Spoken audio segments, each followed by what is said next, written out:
Pada Senin 24 Juni 2024, Wakil Kepala Kejaksaan Tinggi Kepri, Sufari, didampingi Spidon Bayu Pramesti serta sejumlah pejabat melaksanakan ekspos terhadap perkara pidana di hadapan jajaran Jaksa Agung Muda Tindak Pidana Umum Kejaksaan Agung RI Asep Nana Mulyana melalui sarana virtual mengajukan satu perkara pidana dengan 3 orang tersangka yang dimohonkan untuk diterapkan penghentian penuntutan berdasarkan keadilan restoratif.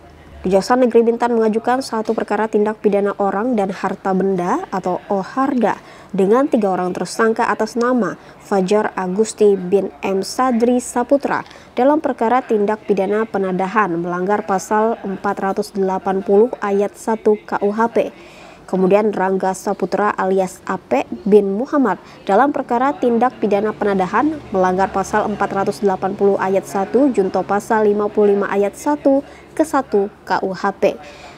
Dan tersangka Silvi Tiara Putri binti Razali dalam perkara tindak pidana penadahan melanggar pasal 480 ayat 1 junto pasal 55 ayat 1 ke 1 KUHP.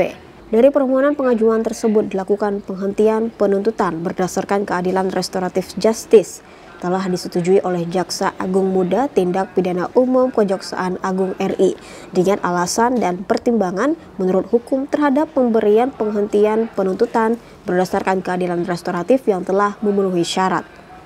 Menurut ketentuan peraturan perundang-undangan, dengan segera Kepala Kejaksaan Negeri Bintan memproses penerbitan surat ketetapan penghentian penuntutan atau SKP 2 yang berdasarkan keadilan restoratif justice sebagai perwujudan kepastian hukum dan kemanfaatan hukum sesuai dengan peraturan Kejaksaan Republik Indonesia nomor 15 tahun 2020 tentang penghentian penuntutan berdasarkan keadilan restoratif.